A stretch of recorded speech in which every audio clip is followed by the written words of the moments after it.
केस आहे 45-year-old male, left side hemiplegia. 2 months back March 10th 11th of March झालं. तर आज आहे 13th of May. तर आपण डिस्कस करणार आहोत की रिकव्हरी कशी होती, काय इनिशियली काय डिफिकल्टीज होत्या, प्रॉब्लेम्स काय फेस झाले ड्युरिंग रिकव्हरी, आणि आता सध्याची स्टेट काय आहे. तर आता इनिशियली तुम्हाला काय डिफिकल्टीज होत्या, इनिशियली आपण कुठले इश्यूज होते आणि स्टार्टिंगला कंडिशन कशी होती त्याबद्दल थोडंसं ब्रीफ मध्ये सांगा. ऍक्च्युली स्टार्टिंग तर म्हणजे लेफ्ट साइड पूर्ण लूज होती. इवन हाताला पण मोमेंट नव्हते, चालता सुद्धा येत नव्हतं, पाय सगळे गळालेले होते. इवन स्टेप्स तर दूर राहिलेत, म्हणजे इवन एक स्टेप सुद्धा मी टाकू शकत नव्हतो. आणि व्हॉइस मध्ये सुद्धा माझ्या डिफिकल्टीज होत्या, खूप नाही पण थोड्या होत्या. तर इनिशियल फेजचा जेव्हा ट्रीटमेंट स्टार्ट केली होती त्याचा व्हिडिओ आता येईल की हँडची मुवमेंट किती होती, पायाची मुवमेंट किती होती. शोल्डर मध्ये थोडी आहे, परत एकदा ट्राय करा. कुठले shoulder, elbow, wrist. Okay, elbow bend होतोय नाही होते. Okay fine. रिस्ट मध्ये काही हालचाल नाही, ठीक आहे. ओके ठीक आहे. पाय गुडघ्यातून सरळ करायचा प्रयत्न करा. हा वाला लेफ्टवाला करा, ट्राय करा. ओके, पुन्हा एकदा करा ट्राय. ओके, एवढा जातो, ठीक आहे. आता वर तुमच्या चेस्टकडे वर उचलायचा गुडघा. आता उचलला होता ना, करा, ट्राय करा, जमते.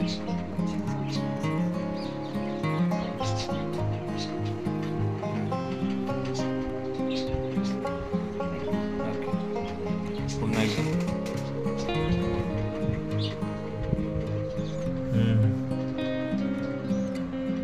आहे थोडं इम्प्रूव्हमेंट आहे. करा, नी स्ट्रेट करा, उचला पाय. बस.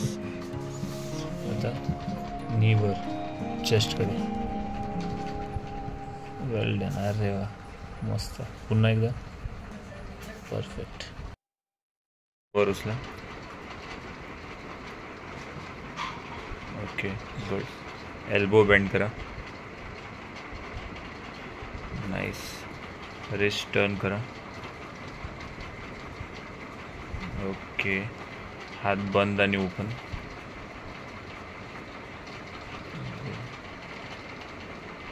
Okay, nice. त्यानंतर आता ड्युरिंग हा जो 2 महिन्याचा पिरियड होता त्यामध्ये भरपूर क्वेश्चन्स असतील, त्यांचे तुम्हाला आन्सर्स पण भेटले असतील. जेव्हा फर्स्ट टाइम एवढं विकनेस येतं तर भरपूर डाऊट्स येतात. तर मग कुठले क्वेश्चन्स असे जे विथ टाइम तुमचे प्रॉब्लेम सॉल्व्ह झाले की तुम्हाला हे करता येत नव्हतं, त्या गोष्टी करायला जमायला लागल्या आणि एक थॉट होता डोक्यामध्ये की ही गोष्ट येईल की नाही येणार. मग अशा कुठल्या गोष्टी होत्या ज्या रिकवर झाल्या विदिन 2 months, आणि आपण जे गोल सेट केले होते त्यामधले किती अचीव्ह झालेत आणि कुठले तुम्हाला असं वाटतं बाकी आहेत ते पण सांगा. ऍक्च्युली स्टार्टिंगला मला तर ते माझी सिच्युएशन बघून असं वाटत होतं की हे काही रिकवर होण्यासारखं नाहीये. बिकॉज मी स्पोर्ट्समध्ये बऱ्यापैकी ऍक्टिव्ह होतो. व्हॉलीबॉल, इव्हन सायकलिंगसाठी पण मी खूप जास्त ऍक्टिव्ह होतो. मग हे झाल्यानंतर माझा कॉन्फिडन्स फार म्हणजे शून्य झाला होता. पण त्यावेळेस प्रश्न माझ्याकडे नव्हते, फक्त एवढंच होतं की रिकव्हरी करायची आणि ती जिद्द होती. इव्हन पॉझिटिव्हली मी विचार केला होता की हे आपल्याला करायचंय. आणि त्यात प्रियांशू सरांचा पण एक सपोर्ट मिळाला. त्यावेळेस माझ्याकडे question in the first month माझ्याकडे काही क्वेश्चन्स नव्हते, पण ती रिकव्हरी बघून हळूहळू मला एक ऍक्टिव्हिटी करता यायला लागली, चालायला लागलो, हाताच्या मुवमेंट्स व्हायला लागल्या. तर त्यामुळं मला कॉन्फिडन्स माझा अजून डबल झाला की मी शुअरली रिकव्हर पूर्णपणे होणार. आणि क्वेश्चन्स मध्ये भरपूर वेळेस आता पेशन्स ठेवावा लागतो न्यूरो रिहॅब मध्ये. आता इनिशियली इश्यू जो फेस झाला होता, तुमचं अँकलची मुवमेंट येत नव्हती. आपण जवळपास आम्ही 1.5 महिना त्याच्यावरती फोकस केला होता की अँकलची मुवमेंट. हो, अच्छा, फर्स्ट मंथच सांगितलंय. बरं. मग तो एक इश्यू मला आठवतो, तो पर्सिस्टंट होता. म्हणजे मला पण भरपूर असं झालं, येत नाही मुवमेंट येत नाही, पण विथ टाइम आणि बरोबर डिरेक्शन मध्ये आम्ही ट्रीटमेंट केल्यामुळे ते येऊन गेलं. तो पाय क्लिअर होत नव्हता. वॉकिंग मधल्या जे डिफिकल्टी होत्या, आम्ही अगोदर असिस्टिव्ह एड म्हणजे पायासाठी एड वापरत होतो. नेक्स्ट सेकंड मंथ मधून तो एड पण बंद केला. हाताच्या मुवमेंट्स पण इनिशियली नव्हत्या. आम्ही सुरुवात केली होती शोल्डर पासून, स्लोली मुवमेंट आलं. आणि आता वेट ट्रेनिंग चालू आहे, म्हणजे 1 kgच्या वेट सोबत, हातात सुद्धा 1 kgचा वेट आणि पायात सुद्धा 1 kgचा वेट, असे या वेट सोबत आता एक्सरसाइजेस चालू आहेत. 2 kg डंबल्स. हा, आणि आता प्रोग्रेस केले 2 kg डंबल्स. हे मी नव्हतं सांगितलं, ते त्यांनी स्वतःच मागवले होते 2 kg डंबल्स. तर आता चांगलं प्रोग्रेशन खूप चांगलं आहे. हँड फंक्शन्स मध्ये भरपूर ऍक्टिव्हिटीज नवीन शिकलो. म्हणजे हाताने पाणी पिणं हे अचिव्हमेंट होतं आम्ही इनिशियली, कारण की भरपूर छोटे कॉम्पोनंट, हात होल्ड करणं, फोल्ड आणि तोंडापर्यंत पाणी घेऊन येणं, असे भरपूर छोटे टास्क आपण शिकलो या टाइम पिरियड मध्ये. इनिशियली स्टेअर क्लाइम्बिंग मध्ये पण इश्यू होता, तर स्टेअर क्लाइम्बिंगचा पण मी व्हिडिओ टाकेल. सुरुवातीला पाय कसा बाहेरून पडायचा, पाय किती अडकायचा, आणि आता किती इझिली पाय उचलून ठेवता येत होता. अजून सेकंड मंथ बद्दल तुम्हाला बोलायचं राहिलं होतं. नाही, मग सेकंड मंथ मध्ये असं झालं की एक ऍक्टिव्हिटी व्हायला लागली, ऑटोमॅटिकली होत होती, आणि आम्ही एक्सरसाइज पण कन्सिस्टंटली करत होतो. आणि त्यानंतर माझ्या न्यूरोसर्जननी सांगितलं की तुम्ही ऑफिसला जाऊ शकता. देन 1 महिन्यानंतर मी ऑफिस स्टार्ट केलं. तर ऑफिसला मी इंडस्ट्रियलिस्ट आहे, त्यामुळे मला ऑफिसला सेकंड फ्लोअरला जायला लागतं आणि बाय वॉकच जायला लागतं. There is no lift and all. तर सरांना मी एक सजेशन विचारलं की तिथे रॅम्प आहे, तर रॅम्पवरनं चढल्याने माझी काही एक्सरसाइज होईल का, म्हणजे इन्स्टेड ऑफ स्टेअर्स. तर त्यांनी मला एक चांगलं सजेशन दिलं की ओके, रॅम्प्सने गेलात तर तुमच्या ज्या पायाच्या मुवमेंट आहेत त्या आणि चांगल्या होतील, आणि ती एक पार्ट ऑफ एक्सरसाइज पण असेल. आणि मी ते स्टार्ट केलं आणि त्यात मला चांगलं यश मिळालं. इवन माझे जे पायाचे बोट आहेत त्यांना पण मुवमेंट्स आल्यात. इवन जे हे बेंडिंग होतं, पायाचे जॉईंट बेंडिंग, ते सुद्धा व्यवस्थितपणे झालं. मग माझा कॉन्फिडन्स आणि वाढत गेला. इवन आता तर मी असं वाटतं की परत सायकलिंग सुरू करेल मी लवकरच, आणि व्हॉलीबॉल पण स्टार्ट करेल. एकदा ट्राय केलेला व्हॉलीबॉल, पण पडलो, त्यामुळे मग थोडासा घाबरलो आणि मग स्टॉप केलेलं. पण लवकरच मी व्हॉलीबॉल सुद्धा स्टार्ट करेल. व्हॉलीबॉल एकदा आलं तर व्हॉलीबॉलचा तुमचा व्हिडिओ टाकता येईल, कव्हर झाल्याचं, किती चांगला खेळता येते. आणि बेस्ट पार्ट की आम्ही एक्सरसाइज सेशन खूप एक्सटेन्सिव्हली चालू होते, कारण की हा इनिशियल जो फेज असतो रिकव्हरीचा, त्यामध्येच मॅक्झिमम रिकव्हरी एक्सपेक्टेड असते. तुम्ही तीच गोष्ट जर एक्सपेक्ट केली आपण 7, 8, 9 महिने, 10 महिने, वर्षभरानंतर आता आम्हाला दिवसून 3-4 वेळेस करायचं, मग त्याचा काही अर्थ राहत नाही, कारण की टाइम निघून गेलेला असतो. बॉडीचा अडॅप्ट करण्याचा, रिकव्हर होण्याचा एक टाइम पिरियड असतो, एक फेज असतो. तर इनिशियली आमचं खूप चांगलं, म्हणजे ट्वाइस अ डे सेशन्स चालू होते, आणि तेवढा इफेक्ट पण दिसून आला तो, की रिकव्हरी फास्ट होत होती, फटाफट अचीव होत गेले. आणि यांनी पण खूप कॉपरेट केलं, म्हणजे काय म्हणतो आपण, स्ट्रेंथ वाईज जी ऍक्टिव्हिटी परफॉर्म करायला लावली होती सगळे करत गेले. मग ह्या गोष्टी पण आहेत. एज पण एक फॅक्टर आहे. 45 म्हणजे कमी एज असल्यामुळे त्यामुळे रिकव्हरी फटाफट बघायला भेटते आपल्याला.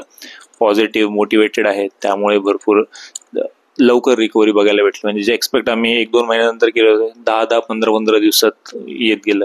आता लास्ट आम्ही जेव्हा इनिशियली स्टार्ट केलं होतं, फर्स्ट डेचं तर असेसमेंट नव्हतं, 10 दिवसांनंतर आम्ही समवेअर 56-57% वरती होतो आउट ऑफ 100%. तर तेच 56-57% 1-1.5 महिन्यानंतर आमचं 86% वरती आलं होतं. आता राहिलं फक्त 14%. ते पण अजून इम्प्रूव्ह झालं असेल. आता परत एकदा असेसमेंट केलं, 90च्या आसपास काहीतरी असेल. तर राहिलेलं 14% कव्हर करायचं फक्त, आणि नंतर काय मेंटेनन्स प्रोटोकॉल राहील. गोल आता सध्यासाठी व्हॉलीबॉल आणि सायकलिंग आहे, तर बघू, लवकरात लवकर अचीव करायचा प्रयत्न करू. आता मोस्टली हे जे व्हिडिओज बघतो आपण, आयदर पेशंट असतात किंवा त्यांचे रिलेटिव्ह असतात.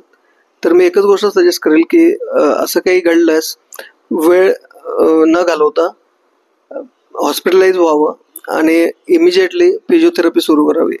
कारण बऱ्याच वेळा असं होतं, आता मला सजेशन आलं, माझा फ्रेंड सर्कल मोठा आहे, इवन प्रोफेशनल फ्रेंड्स खूप जास्त मोठं सर्कल आहे, तर त्यांनी बऱ्याच लोकांनी सजेस्ट केलं की कुठे आयुर्वेदिकला जा, म्हणजे त्यांनी काही लोकेशनचे नाव सांगितले, मी त्यांचं नाव घेत नाही.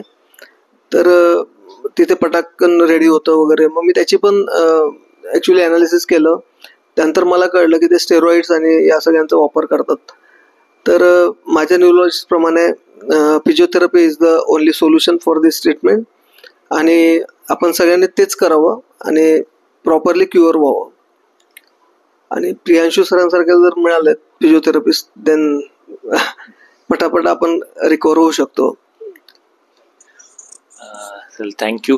तुम्हाला अजून जे रिकवर होणारे आहेत, ज्यांचे रिसेंट स्ट्रोक असतील, कोणी बघत असेल व्हिडिओ, त्यांच्यासाठी तुम्हाला काही सांगायचं असेल वेगळं अजून? तेच आता जे सांगितलं तेच आहे की बरेच मित्र असतात, फार क्लोज असतात, त्यांना असं वाटतं की त्यांनी असं बघितलेलं नसतं आपल्याला ॲक्च्युली या अवस्थेत.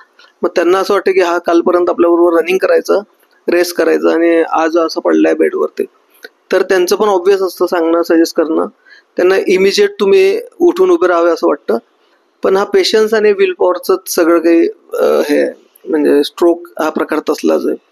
त्यामुळं आपण आपलं पेशन्स न गमवता फिजिओथेरपी करावी, छान एक्सरसाइज करावी, आणि चांगलं डाएट घ्यावं, आणि त्यातनं रिकवर व्हावं. Thank you very much. आता व्हिडिओच्या एंडला मी काही ऍक्टिव्हिटीज दाखवतो. इनिशियली तुम्ही बघितलं तर कशी कंडिशन होती आणि कशा हाताच्या मुवमेंट्स होत्या, कशा पायाच्या मुवमेंट्स होत्या. आत्ता ज्या ज्या ऍक्टिव्हिटी लेवल्स आहेत त्या तुम्हाला पुढे व्हिडिओमध्ये दिसतील. आणि सजेशन हेच आहे की सायंटिफिक एव्हिडन्स बेस्ड प्रॅक्टिसला फॉलो करा. तुम्ही जे काही ट्रीटमेंट घेताय त्याच्यामागं सपोर्टिंग एव्हिडन्स आहेत का, ते देतायत ते बरोबर आहेत का, हे विचारणं तुमचं काम आहे. तर तुम्ही मलाही विचारू शकता, मी तुम्हाला सांगू शकतो याच्यामागे हे एव्हिडन्स आहे, मी हे का देतोय, याच्यामागे रिकव्हरी कशी येणार, हे सगळं एक्सप्लेन करायला आहे. तर मग तुम्ही तुमचं काम आहे तुमच्या डॉक्टर्सला विचारणं की रिकव्हरी कशी होणार आहे, काय होणार आहे, आणि तुम्ही जे ट्रीटमेंट देताय त्याचा इफेक्ट काय आहे. चालेल, तर तुम्ही पुढे बघा व्हिडिओ जे येतील ते, रिकव्हरी कशी आहे आता, स्टेट कशी, आणि अजून एक प्रयत्न करू याच्यानंतर, अजून एक रिकव्हरीचं कम्प्लीट रिकव्हरी जेव्हा होईल आफ्टर होपफुली 1-1.5 महिन्यात अजून चांगली रिकव्हरी येईल, त्यानंतर मग अजून एक व्हिडिओ आपल्याला टाकता येईल प्री आणि पोस्टवाला. तर सध्याचं स्टेट कशी आहे ते तुमच्यासोबत शेअर करतो. चलो बाय.